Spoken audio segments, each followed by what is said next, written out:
Magandang hapon po sa inyo lahat. So itong ginawa ko nito, ginawa ko as a sample doon sa macro. Macro pa rin ito, kaya lang coding na siya. Okay? Di-discuss ko sa inyo yung code na ginawa ko step by step. I-explain ko na lang kasi pag ginawa natin medyo matagal. So meron tayong 5 different sheet, which is the invoice is the main cover. So ito yung main cover natin. Kumbaga dito tayo mag-enter ng data. So enrollment ito. So kapag na-enter natin, let's say meron tayong sample course. Sample course natin is okay. Meron tayong basic Excel, intermediate at saka advanced. Paano gumagana to? Okay? So, kapag click yung name, pag nag-enter kayo ng first name, last name, email, mobile, kapag kinumpleto nyo to at nilagyan nyo ng basic Excel at saka intermediate, kapag sinave nyo siya, automatic, isa-save niya dito sa basic Excel at saka sa intermediate Excel. At the same time, magkakaroon kayo ng pinaka-summary sa data. Okay? So, sa ngayon, wala tayong data dito sa data sheet. And then sa basic Excel, wala rin siya nakalagay, intermediate and advanced. So sasampulan natin siya. Like for example, maglagay tayo ng Roger, okay, Batas, Miroj at gmail.com.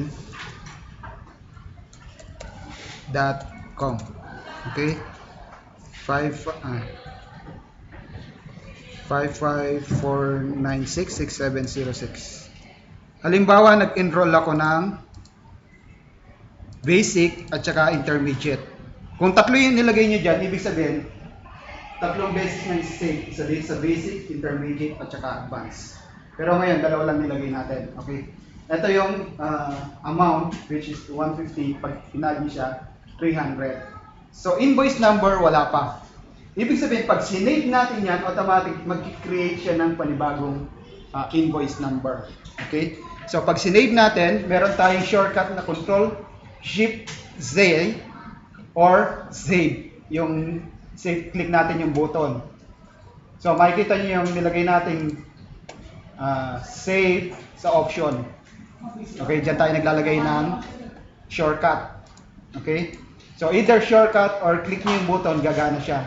So, pag kinlik ko yung button, say 0 siya, di ba?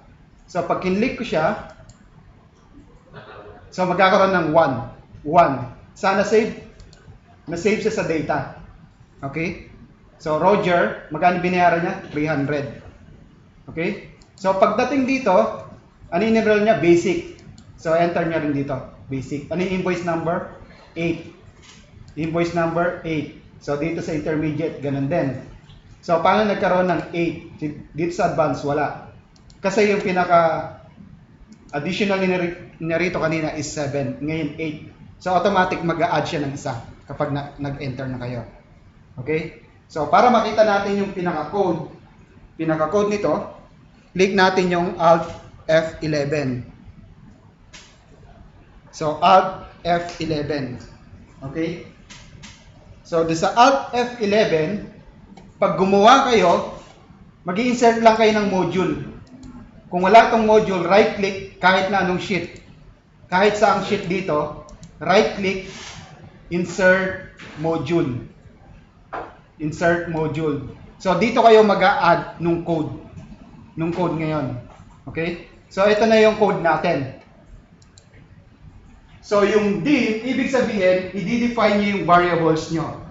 So, meron tayong variables na title and data row num at saka subject row num.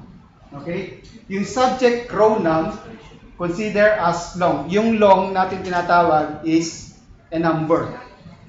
Integer. Okay? Yun yung integer natin tinatawag. Yung title naman, yun yung tinatawag natin string, which is the text.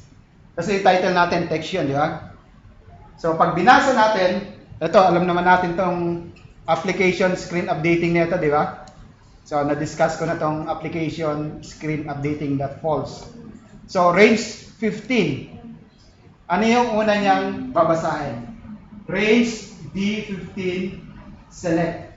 Okay? Ano yung range D15 natin? Ang range D15 natin ay ito. Di ba? So, ito yung una niyang i-click. Isi-select. So, pag sinelect niya to, okay, pag pinlay natin, so, i-play natin siya. Kung gusto niyo i-play ng 1 by 1, F8 ay yung recording ko. Okay, so i-click ko na lang dito sa may debug. So, meron tayong edit dito. Ito siya, 1 by 1. Okay, so step info. Ayun, shortcut niya, F8. Kaya lang sa akin, pag pinindot ko yung F8, mamamatay yung recording natin kasi yun yung nilagay yung shortcut, F8. So, click ko siya. Okay, pagdating dito, step 1, babasahin niya yun. Step 2, application screen updating, if false niya. Then, sa pang F, so range D1, nasa bansa nakaselect? Sa A1 tayo, di ba? Nasa A1. So, ngayon, pag kinlik ko to, babasahin niya nasa A1. So, click ko siya, A1. So, sinelect niya yung D15. So, ngayon yung D15, ito na yung active cell na yun. So, itetest niya, ito ba ay blanco? Kapag blanco siya, magkakaroon siya ng message box na no subject entered. Ibig sabihin, wala kayong in-enter na subject. So, yun yung ibig sabihin nun. Pero, kapag meron kayong subject, ididiretso niya na. Ididiretso niya. Okay? So, diretso tayo. F8 or step info. And if. So, ibig sabihin, may nabasa siya. Hindi siya blanco. Okay? So, next, range A1. Yung range A1 natin, isi-select niya to, and then ipa-plus 1 niya. Ngayon, 8 na, di ba? So, ilalagay niya plus 1, so magiging 9. So, pag kinlik ko, magiging 9 na yung invoice. Enter. Okay? So, 9 na siya. Nakita niya 9? Kanina, 8 siya, di ba? So, ngayon, nadagdagan siya ng isa. Nag-plus 1 siya ngayon. Ito. So, yung range A1, that value, yung value niya dito, nag-plus 1 siya. So, yung magiging value ng E8, ito yung E8 natin, magiging equal dito sa 9. Okay? Sa A1. So, 9 is equals to 9. Kaya lang nilagyan lang natin ang custom format. Yung custom format natin ay FI000. Kasi 4 characters tayo. 1, 2, 3, 4. Yung FI consider as text, kaya meron tayong double quotation. Okay?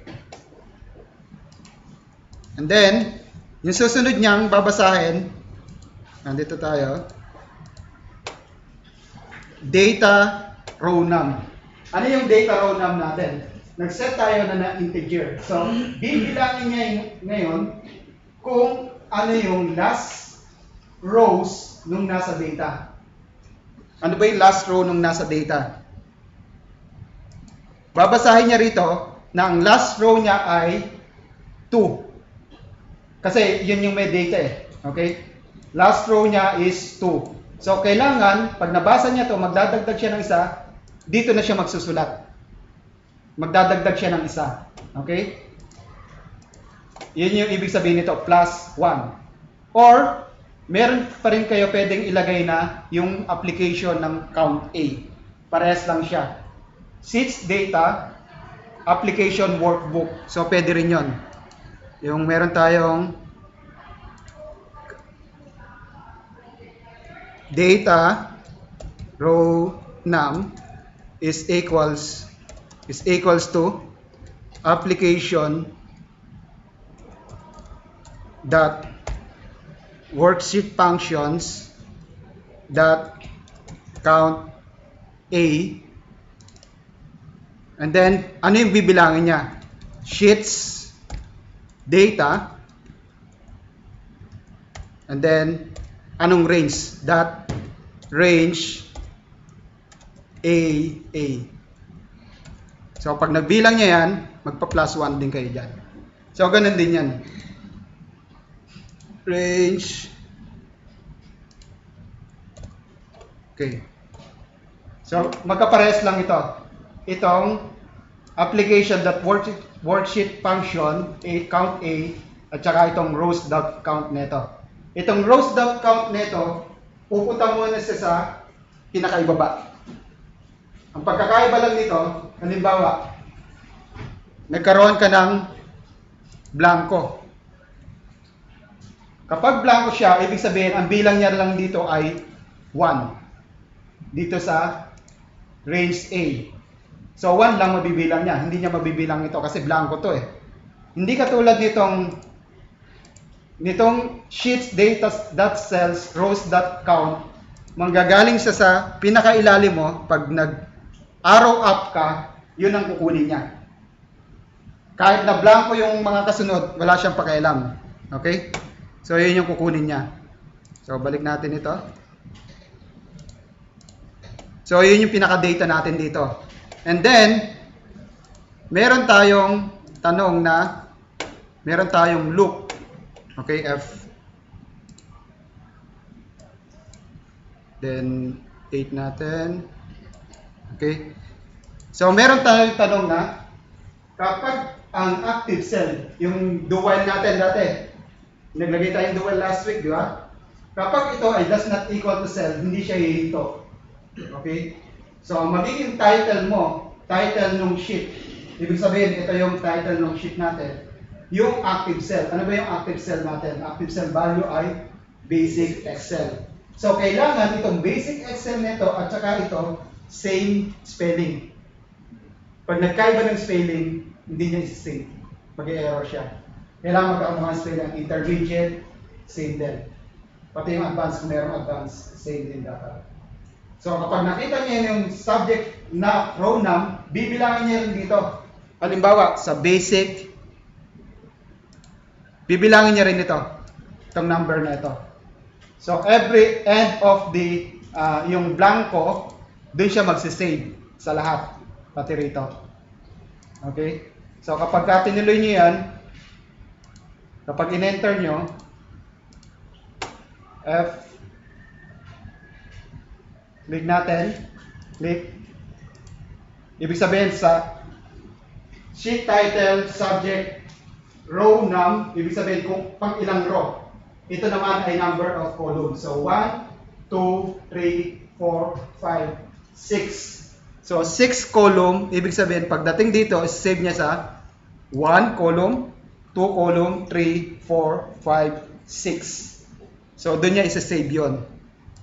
So kung ang first niya is, let's say, sheets, title, cells, subject, row num, subject, row num. Ano ba yung subject, row num natin? Anong number? So nakita niyo number 5, di ba? Kasi na-play na natin eh. So subject, row num 5 natin, kapag minus natin sa 3, magiging 2 na siya, di ba? So ang lalagay niya rito is, 2 na. 2. So, di ba? 1, 2, 3. Magiging dire-diretso na siya. Okay?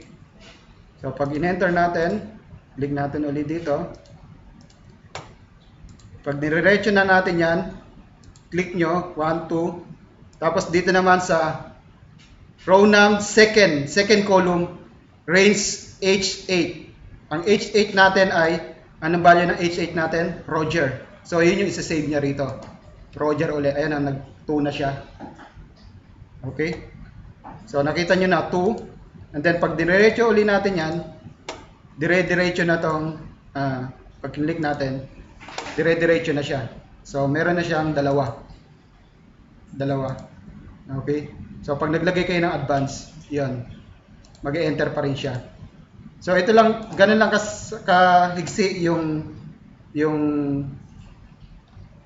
code natin. Kaya lang ito yung sa coding. Medyo paano yan, advanced na yan. Kaya lang pinakita ko lang sa inyo kung paano nag-save sa different sheet. Okay, in case na kailanganin niyo siya. So, pwede nyo nang gamitin yung code Okay? So, pwede nyo siyang pag-aralan. Nasa inyo naman yung kopya.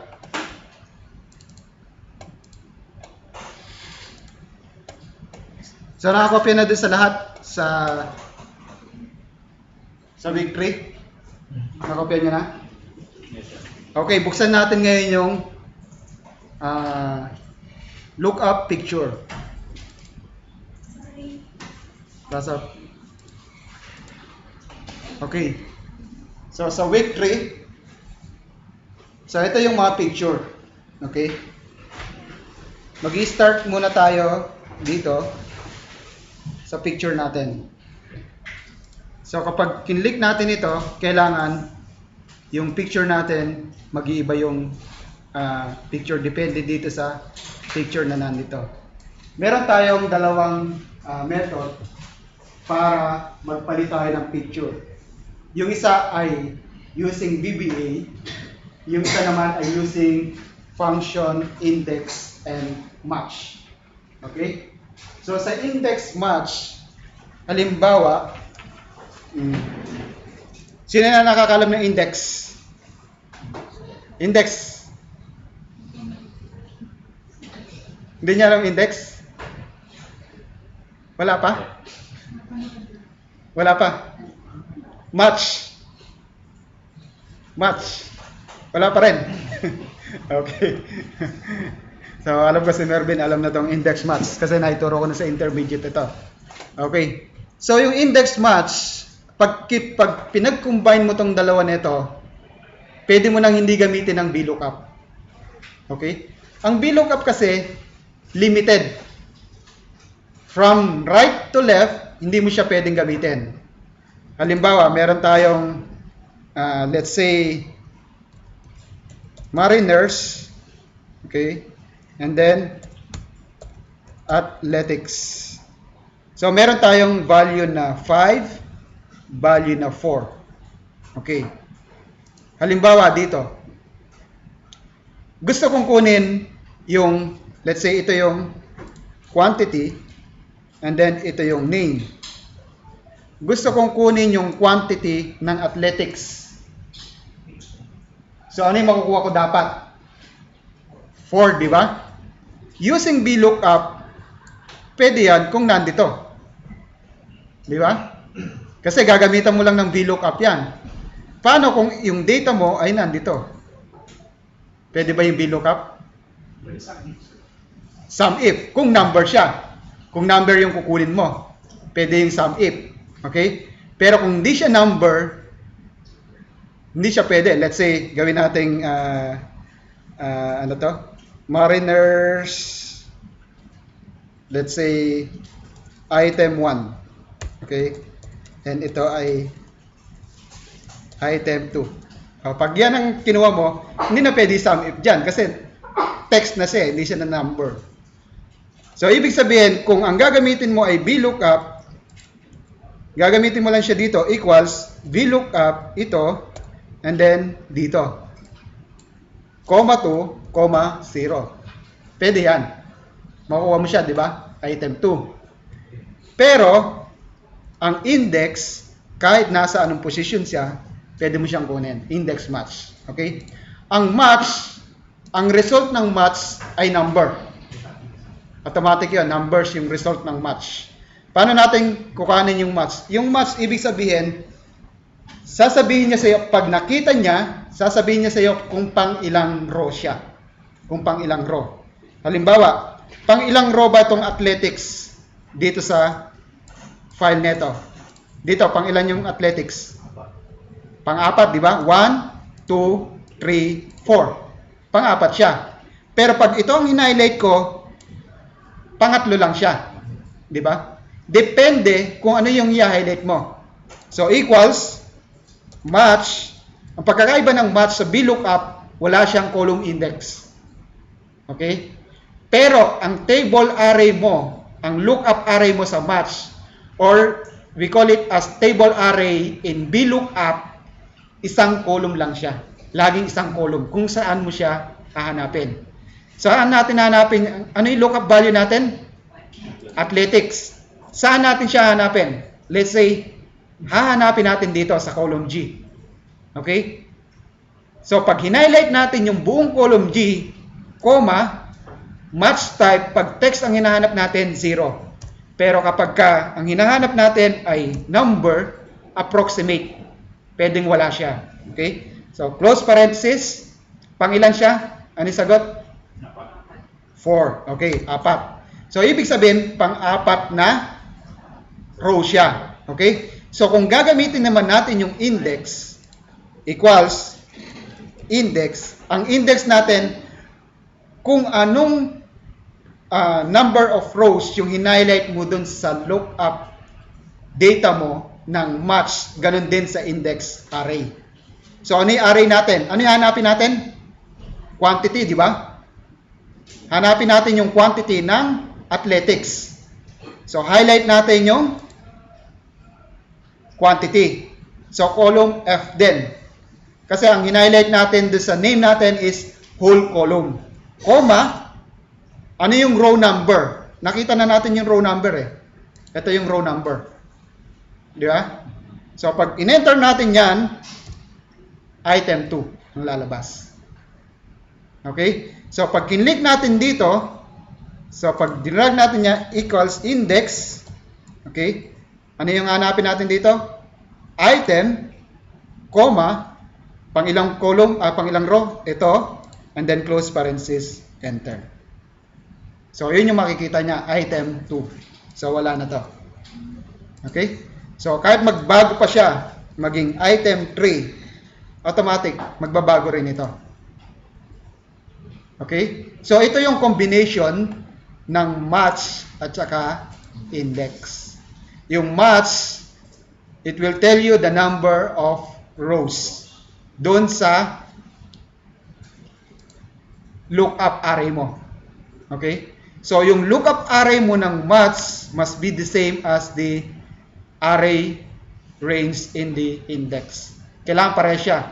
Kung nag-highlight ka rito lang ng G2 to G5, kailangan dito G2 to G5 din. Ay 2 to 5 din. So, hindi ka pwedeng mag-highlight ng different number of rows. Hindi siya pwede. Kailangan parehas ng number of rows. Okay? So, nakuha na yung index match? Nakuha na? Kasi ito yung gagamitin natin dito sa lookup picture. Picture lookup. Okay? So, ito yung gagamitin natin. So, kung dito nakita na natin, hahanapin natin ngayon kung anong posisyon ito. Kasi merong bug ang lookup picture. Kasi ito, actually, pwede mong gamitin yung VLOOKUP, di ba? Kasi from left to right eh. Pero hindi gagana yung lookup picture pag yun ang ginamit nyo. Kailangan index match talaga. Kaya index match ang gagamitin natin. Okay?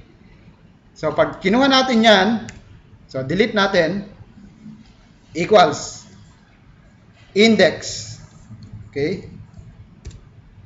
Array. Ano yung array natin? Ang array na paghahanapan natin ay yung column B. Kasi picture ang hanapin natin eh. Di ba? Yung column B. So, F4 natin. Kailangan lagi siyang absolute kasi ilalagay natin siya sa naming convention. Okay?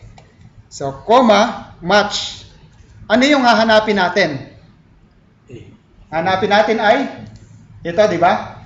Yung athletics. Lookup value. So, F4 natin. Comma. Saan natin hahanapin? Column A. Sa column A. F4 uli natin. Then, comma. Text siya, di ba? Close parenthesis. And then, close parenthesis. Pag in-enter natin ito, ang lalabas niya ay 0. Bakit? Kasi wala naman tayong value rito eh. Di ba? Kung nilagyan natin ng value yan, 45 ang lalabas dyan. Eh, hindi naman value yung hinahanap natin eh. Ang hahanapin natin, picture. So, 0 siya, di ba? Paano natin ma-check na yung athletics ay ang picture ay ito? Paano natin ma-check? Mapag-aralan natin yung naming convention. Okay? So, i-copy natin ito. Copy. Then, punta tayo sa naming convention which is formulas and name manager. Okay? Sa name manager, gawa tayo ng bago. So let's say pangalanan natin ng picture ko. Okay? Let's say sabihin natin picture ko. Ano yung formula natin? Ang formula natin ay ito. Okay. Ito yung formula, di ba? Automatic, lalagyan niya na ng name of sheet. Kasi dito wala, di ba?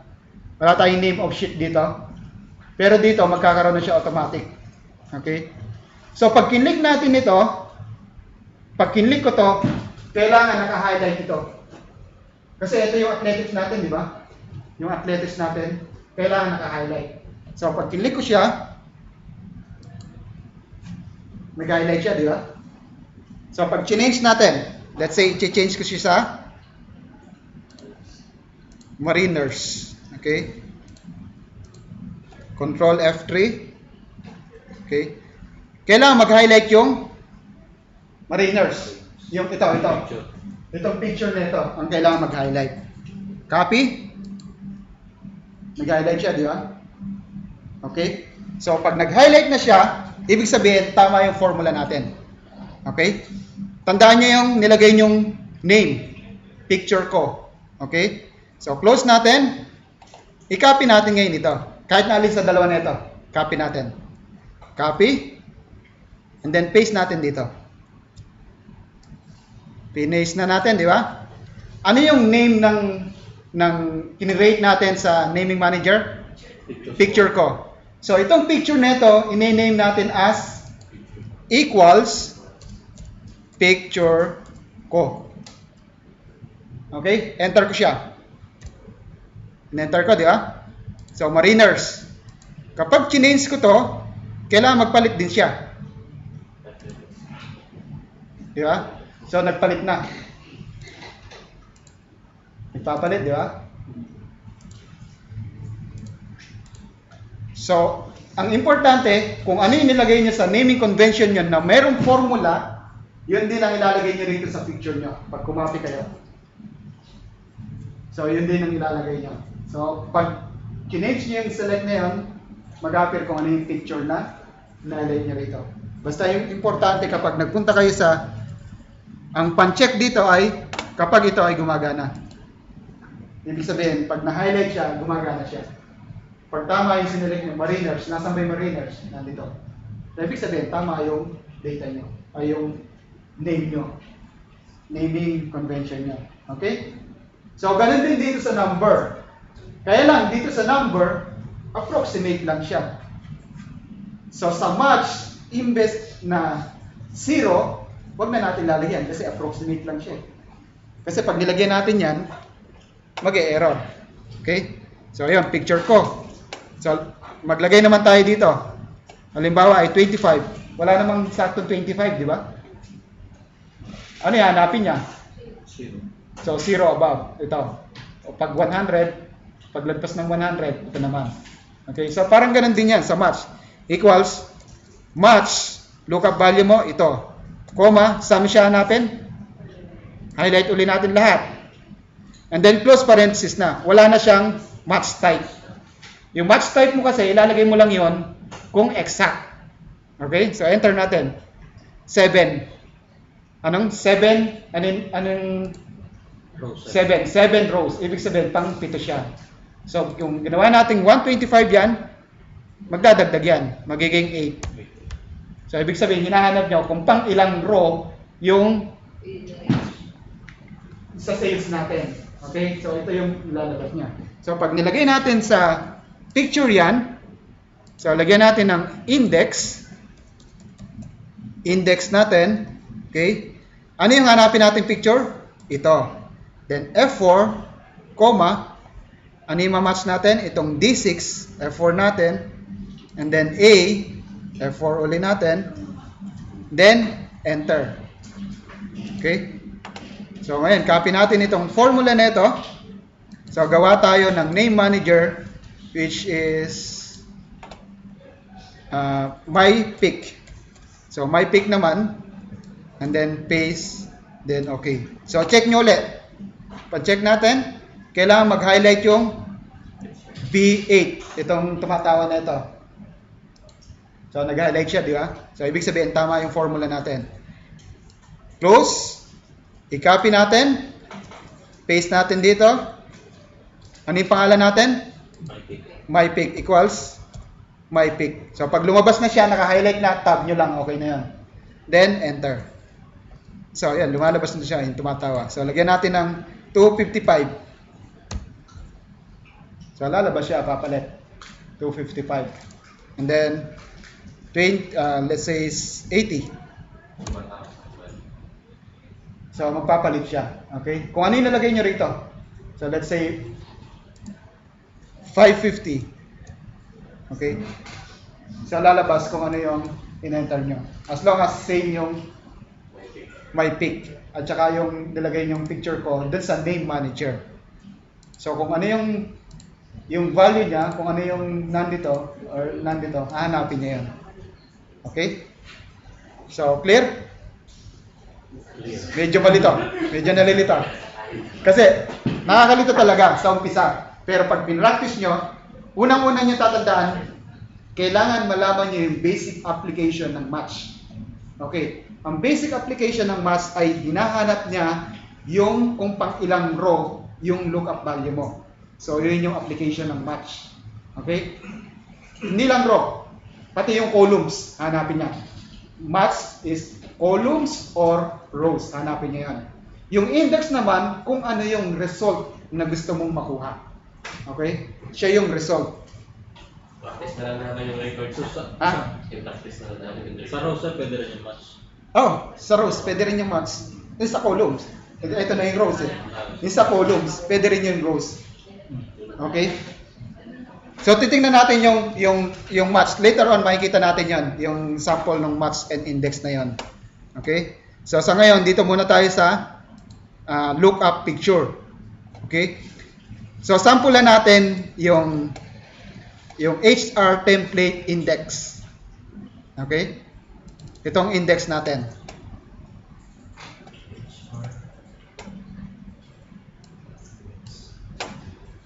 Itong HR. Okay? I-delete nyo muna itong picture. Delete nyo yung picture. F8. So, ang ginawa natin is equals match ito, comma, punta tayo ng A, comma, 0. Di ba? So, ayan yung lumabas. 6. So, dito, ilagay natin ng ito ay absolute kasi ininaming convention natin yan eh. I-highlight nyo yung E5, gawin nyo yung absolute, which is $E5. Okay? And then, ito rin, gawin nyo rin $A. F4 din. Okay? So, 6 na siya, di ba? So, pag binago-bago nyo to, ang mag-a-appear dyan is kung ano kung pang ilang row, yung ID natin. Di ba? So, lagay nyo lang siya ng $E5 and then employee database $A. Okay? So, dito, maglalagay tayo ng match equals match to see the F4 to fix the column, to see the column from the row 1. F4 to make it as absolute, comma, 0, and then enter. So, ibig sabihin ng 2 ay pangalawa sa column yung joining date. So, insurance class, ibig sabihin ay 13 row. Nasaan ba yung insurance class natin? So, from here to here, kailangan 13 siya. So, nakita natin 13, di ba? 13 column. Okay? So, pag nilagay natin ng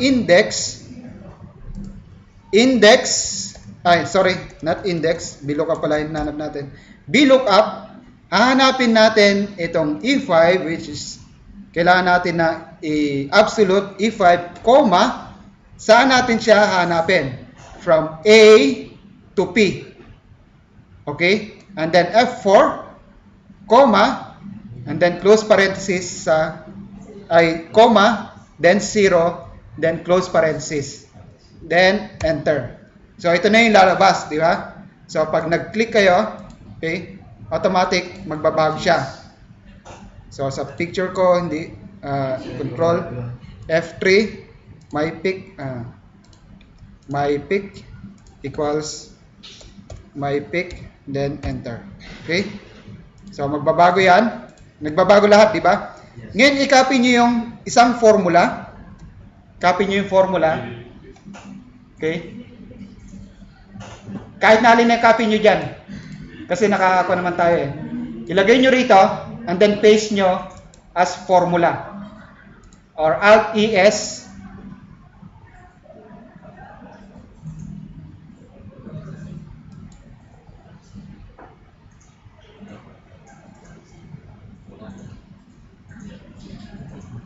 Nakapin nyo na? Yes. Okay? So, ano lalabas? L3, and then category B, di ba? Pares lang nito. Yes. Pares lang nito, di ba? Kasi hindi ang ikakopy natin dito dapat dito sa may match natin, hindi siya $D. $D. Ano yung position nito? G. G, di ba? So baguhin niyo to. Imbis na D, gawin yung G. Yun sa match. Yung sa match, imbis na D, gawin yung G. Okay? So, nagawa nyo na? Copy. Tingnan natin. Ano nangyari? Nag-error siya? Okay. So, itong gawin nating G, kailangan itong passport copy natin is the same as this passport copy here. Okay? So, hindi ko alam. Tingnan natin kung pares siya. Copy. Alt-ES V. And then yung visa copy. Alt-ES V. Okay. So, ito magiging match. Column index natin, F9, NA. Sa akin, na-delete yung 5 ko. Naging G5, imbes na G15. Okay? So, mahaba siya. Yun yung nag-appear sa inyo? Yes. Ganyan yung nag-appear, di ba? Alt-ES, formulas. Okay? So, yung mahaba yan, hindi siya kasya, di ba? Yes. Hindi siya kasya. Okay? So, dapat yun yung mag-appear. So, D palitan mo yung G. Yung D. Ay, hindi. Doon pa kung sa passport. Sa bro passport. Yan. Down mo pa. Ba't naka-highlight yung picture mo? Diba?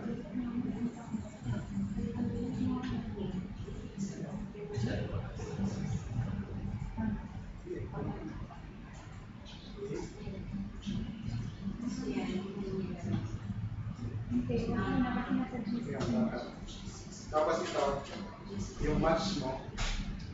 So,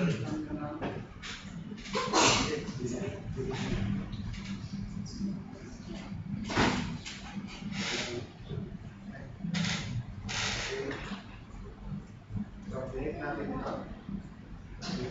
Copy mo ito. Then paste mo ito. So, ito, baguhin mo yung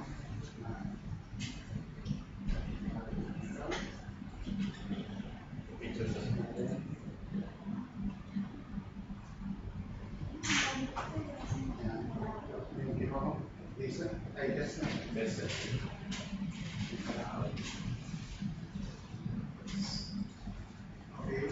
So dito, pwede mo siyang G. Ayan, pwede mo G. Okay, ay, sabi yan. Ito ang bagawin mo. Ay, copy mo. Sige, copy mo. Yan, okay.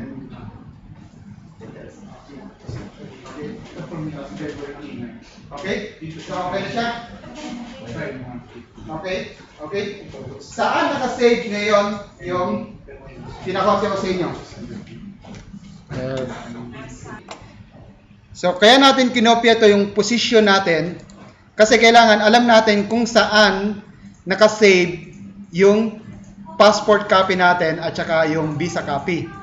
Kasi gagawa tayo ng link. Okay? So, under VLOOKUP, papaloob natin yung hyperlink. Type nyo yung before VLOOKUP, type nyo yung hyperlink. So, nakuha nyo na yung hyperlink, di ba? Link location. So, yung link location, yun yung binulookup natin. So, friendly name. Ano yung magiging friendly name natin? So, let's say, ang friendly name natin ay i-click natin, comma, i-click natin yung first name. Ano ba yung first name niya? Let's say, here is Eugene. Okay? Eugene. And then, close, and concatenate natin. So, double quotation, passport. So, lagyan natin ng passport. Okay? Ibig sabihin, yung name and space passport, yun yung passport ni Eugene. So, yun lang yung friendly name na mag-appear dito. And then, close parenthesis, enter. Okay? So, pag kinlik nyo siya, maglalagay Eugene passport at saka yung dito sa kabila, ang lalagay nyo ay wag passport, visa visa naman. Kasi na-enter ko, visa, Ghost Fighter, and then, hindi siya E8, E7 din. Okay? Hindi siya E8, E7. Pag doon sa baba, pag kinopya nyo kasi, magiging, kailangan E7 passport, E7 visa. Okay? Okay. So, dito, pag dinelete nyo to, nag-e-error. Okay? So, ang lalagay natin dito, highlight natin lahat. Ang lalagay natin dito ay if. So, lalagay natin ng if. Kapag itong cell neto, which is E5, F4 natin, to make it as absolute, is equal to blank. Kapag blanko siya, dalawang double quotation. Anong gusto natin mangyari? Blanko rin. Otherwise, ipe-perform niya yung operation. And then close parenthesis dito, control enter. So para pag dinilit natin to, wala na siya, di ba? So ganun din dito, lagay nyo rin dito. Okay? So ganun din dito, if error, if this is blank, blanko siya. Otherwise, meron. So, ganun yung paggamit ng combination ng meron ka ng if, meron ka ng VLOOKUP, at the same time, meron ka pang match. Okay? So, pag-aralan nyo lang siya, medyo nakakalito lang ng konti, pero pag na-practice nyo, magiging okay na yan. Okay? So, F. So, ang magiging problema lang natin dito, kung malalaki yung picture natin, kung malilinaw siya. Siyempre, pag malinaw, malaki yung bytes niya, di ba? Yung MB niya. At saka kung marami. Pag marami tayo, pag nag-save tayo dito, so takaw picture. Yung pinaka-file natin, masyado siya lalaki. Kasi, isi-save niya, pati yung size, yung picture niya. Unlike sa ito yung unang method natin na ginamit, index match. Pero, pwede nyo rin gamitan na instead ng index match, meron din meron din tayong macro. Pagpakita ko lang sa inyo macro, pero in case na gamitin nyo, na ayaw nyo ng picture within the workbook, pwede nyo gamitin yon. So, naglagay ako rito ng picture. Ito naman yung picture. Okay? So, ito si picture, di ba? So, na-arrange na natin yung visa at saka yung passport. So, wala na yun. Kasi, nakasave naman yun sa laptop nyo eh. Hindi naman dun sa may Excel nyo. So, kumbaga, nilink lang natin. Ngayon, ililink natin itong picture natin. So, paano natin siyang ililink? Buksan nyo yung HR template with passport naman. HR template with passport.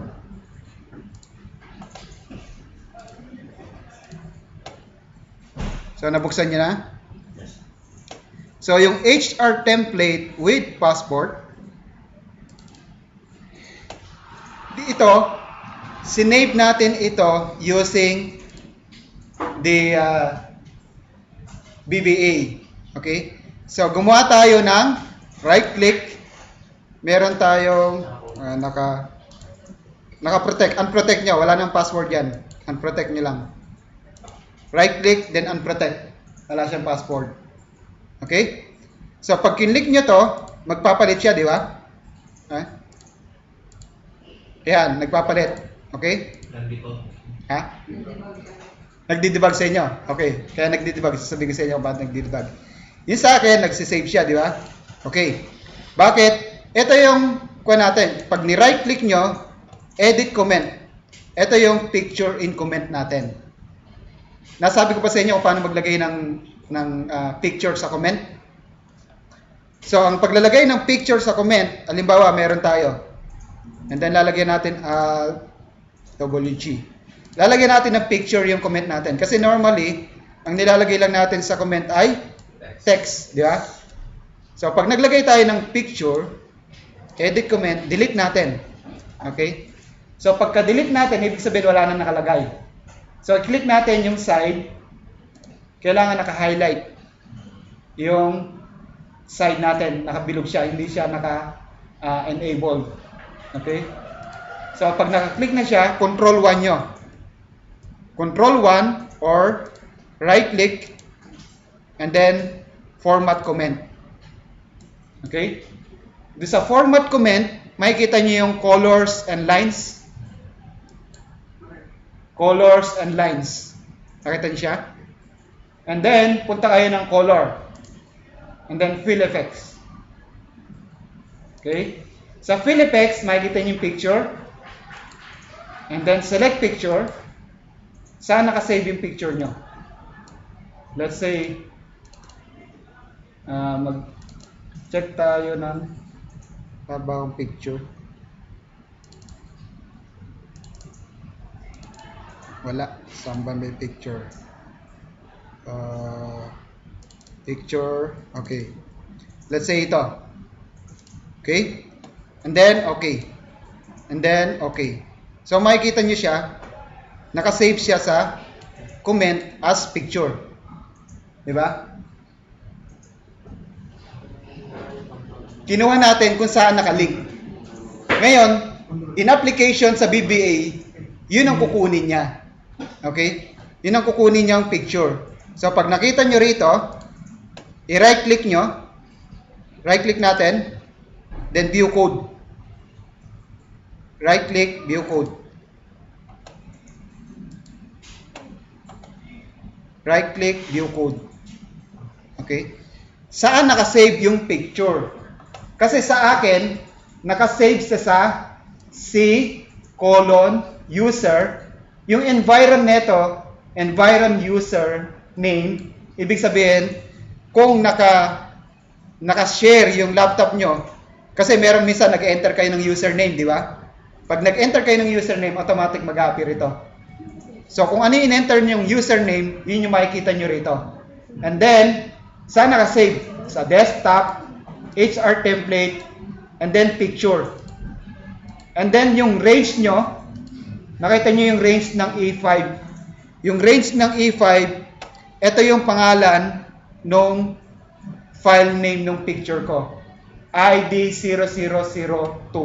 So, pag nakita nyo siya sa desktop, ito, HR desktop. And then, picture. Makikita nyo, ID 001, pic, underscore, puro mga underscore pic. So, pag nakita nyo rito sa may code, meron siyang underscore, pic. And then yung extension, JPEG. So, yun lang yung magiging target nyo. And then yung E5, ibig sabihin ng E5 nito, kapag nag-change siya. Kapag nag-change yung E5. Okay? Kapag nag-change ito, yun yung magpapalit. Basta laging tatandaan kung saan nakasave. Yun lang yung check nyo. And then, ito lang yung comment niya. Target that comments shape that fill user picture And then yung pinangalan nyo dito sa my picture.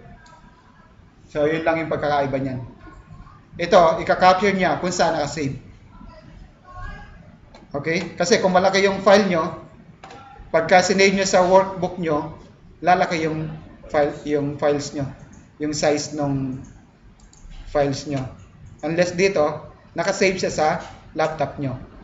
Okay? So, yun lang yung difference. Gumamit lang tayo ng simple code dito. Okay? So, may tanong? Practice lang. Kailangan lang practicein. Ito, magandang gamitin ito. Kung meron kayong, halimbawa ay invoice or mayroong comment, picture nyo lang or scan nyo, save as JPEG. Pag meron kayong remarks, ilagay nyo as comments. So, at least makikita nyo yung picture. Kunyari mo, invoice. So, makikita nyo kung magkano. Yeah. Kasi minsan naglalagay tayo sa mga notes natin, di ba? Sa files natin, halimbawa itong invoice nito ay mayroong email na ganito. So, save nyo as JPEG yung email. Okay? Kailangan picture siya. So, pag na-save nyo, mag-okay na yan. Okay? So, may tanong tayo doon.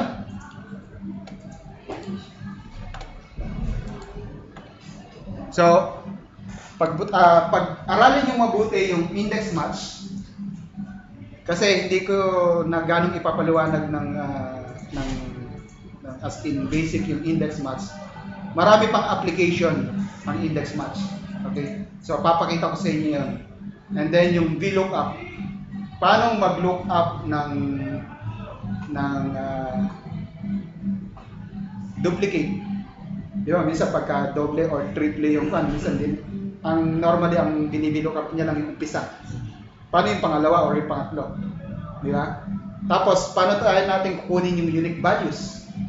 Kasi meron mga unique values na meron tayong, halimbawa, meron tayong data na merong mga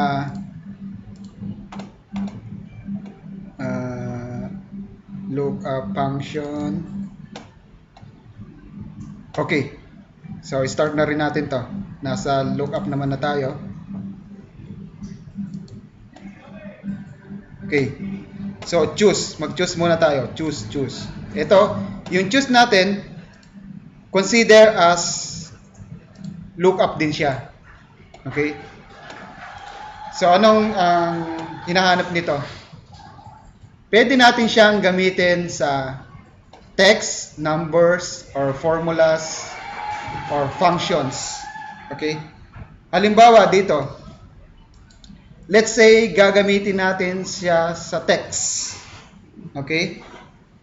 So, kung ang gagamitin natin text, lagi tayong nakapaloob sa double quotation, di ba? Kapag meron tayong text, LWG, okay? So, select name randomly. Okay?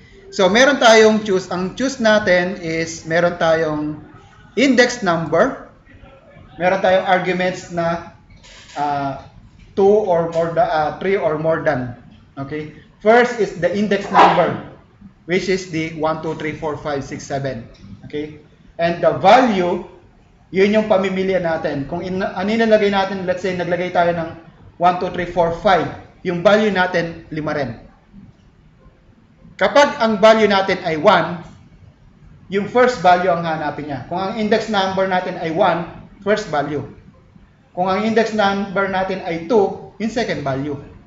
So, yun lang yung purpose ng choose. Mamimili siya. Okay? So, equals, choose, halimbawa ay index number natin ay 1 to 4. Randomly tayo. Magra-randomly tayo. Run between 1 to 4 only. Okay? So, ibig sabihin, magbabalue siya ng 1, 2, 3, 4. So, sa una, ang nalalagay natin ay, let's say, 1 na lang. Yung word na lang para madali nating ma-identify.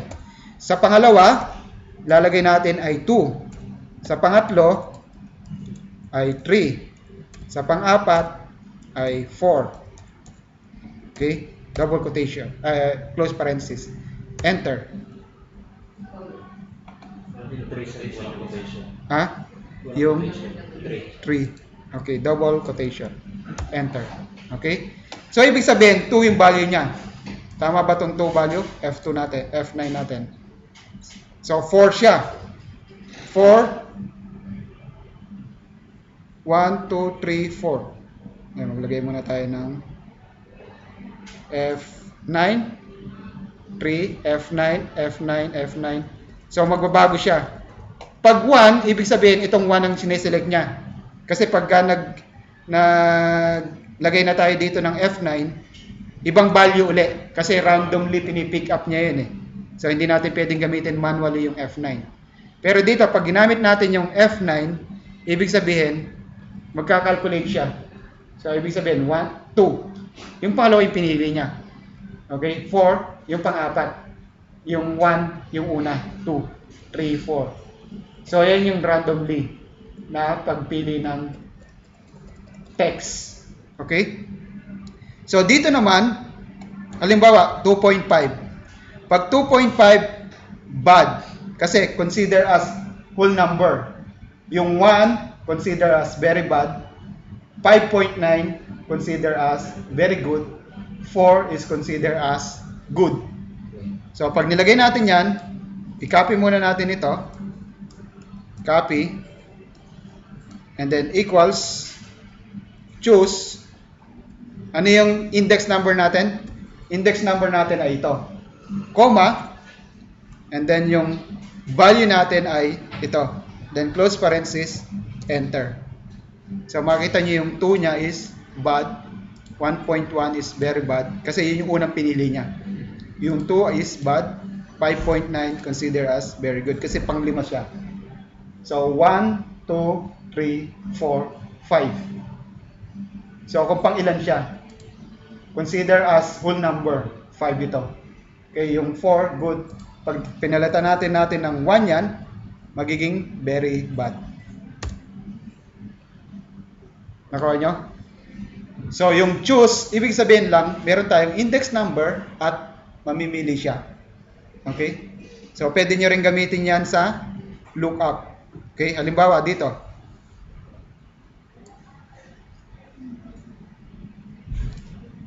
F-G. Okay? So, dito, sa example nito sa kaliwa, ang ginamit natin ay VLOOKUP. Okay? Kasi binilookup natin ito dito. Pero as in approximate lang. Kasi wala tayong either 0 or 1. Approximate, ibig sabihin, pag approximate, hinahanap niya lang yung nearest. Okay? So ngayon, using choose, kailangan magawa rin natin ito. Okay? So dito, ang date natin ay from December 1 to February 29, consider as Q1, first quarter. So from March to May, consider as second quarter.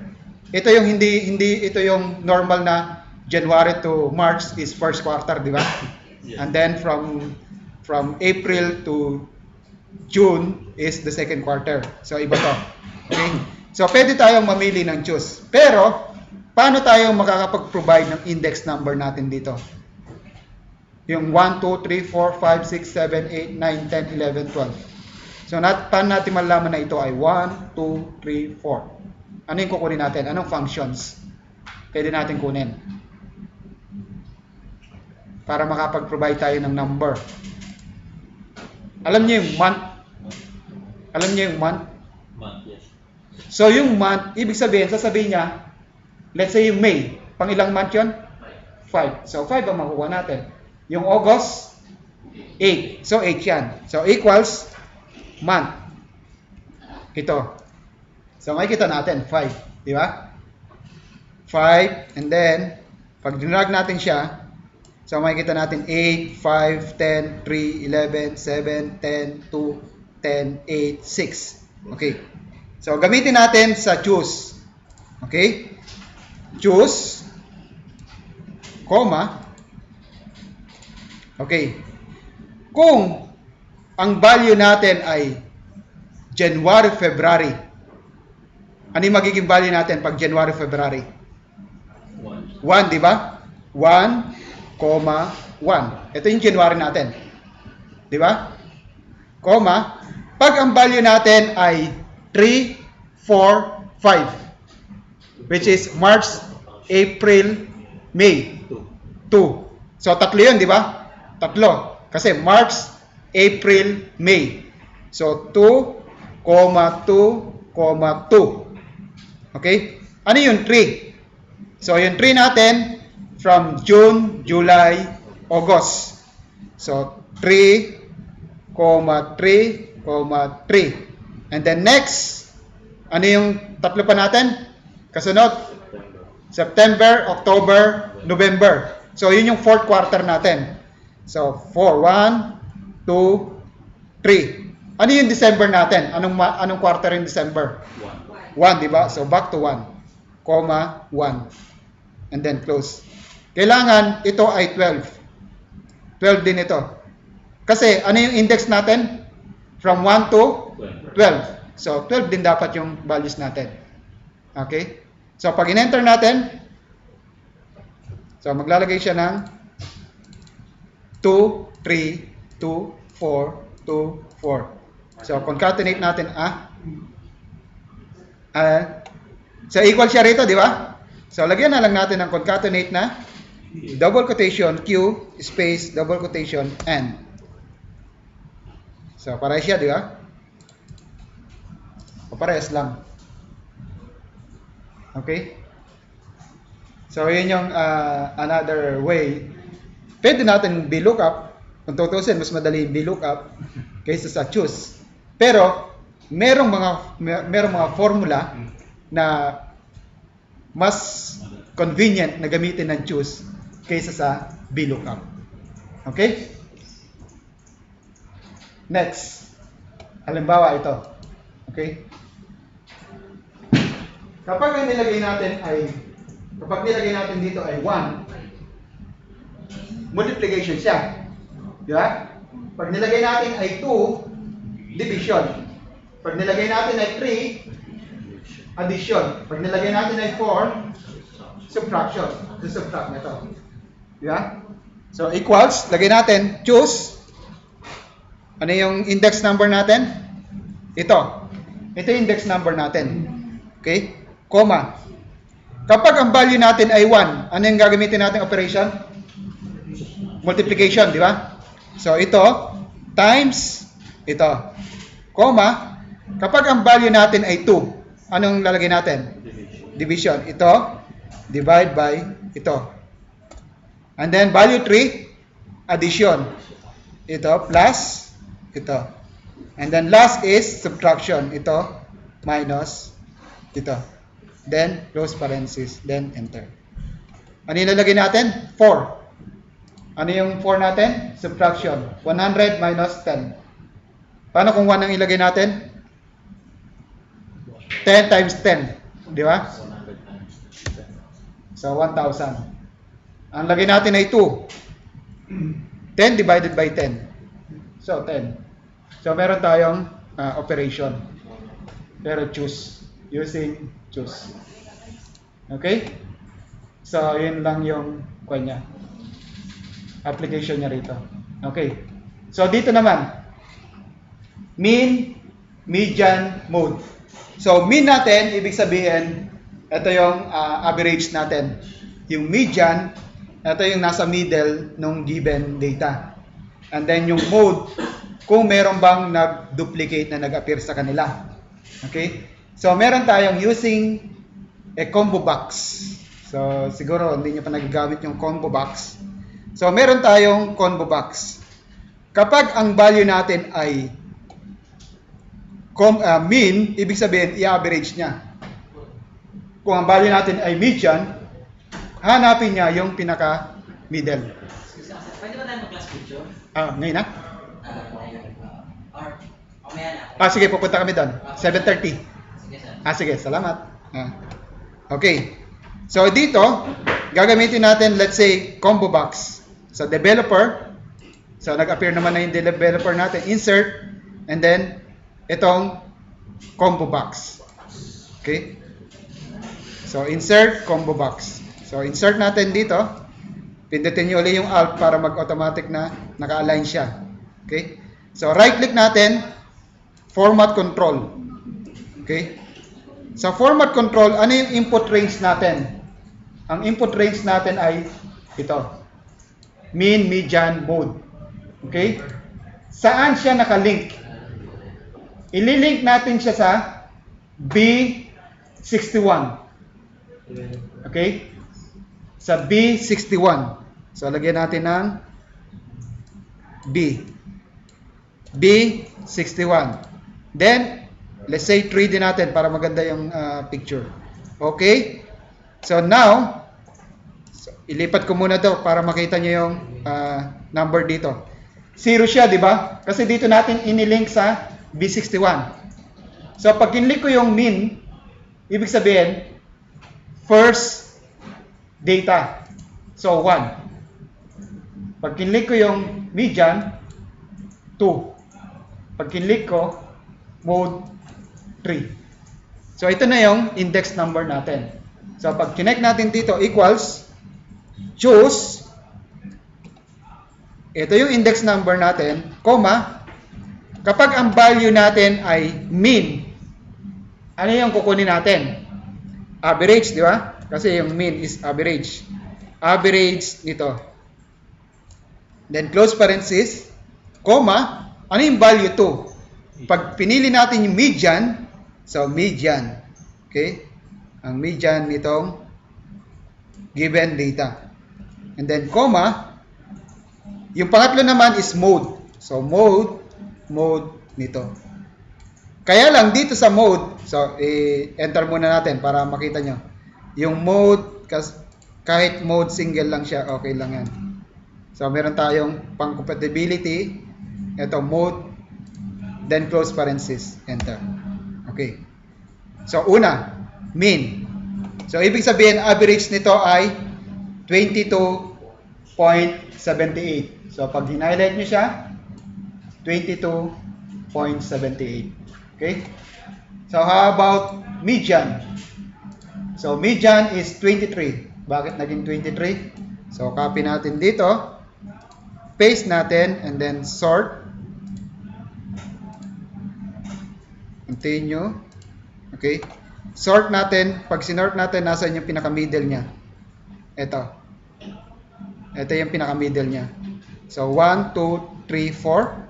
1, 2, 3, 4. Middle niya is 23. Kaya 23 siya, median. Okay. How about yung mode? Mode is error. Bakit? Kasi wala siyang duplicate. So, ngayon, lalagyan natin dito ng if error.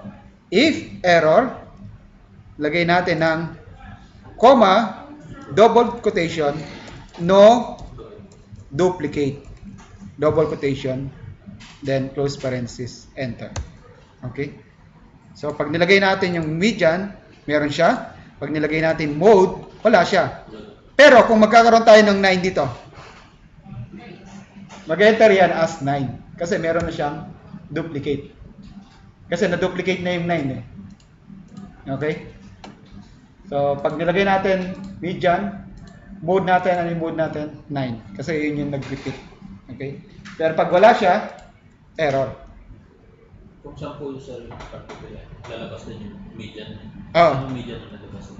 Yung median, kung ano yung duplicate niya. Halimbawa, nagkaroon pa rin dito ng, let's say, lagay natin dito ay 32. So, kung ano yung nauna nagkaroon ng duplicate, duplicate ito, 9 at saka 9. Kahit may duplicate ka rito, ito pa rin kukunin niya. Kasi yung mode, kung lang yun, statistics functions yan, pero wala tayong pakialam dyan kung statistics man yan. Ang pinapakita lang natin dito is yung pamimili natin ng formula or ng functions. Okay? So, minsan, di natin naintindihan sa statistics. Pero ang pinakamahalaga dito, lalo na sa may future value dun sa may absolute and relative reference. So, wala naman tayong pakialam sa future value. Pero ang pinaka-essence nun ay yung paano siyang ilalagay ng yung absolute and relative reference. So, ganun din dito.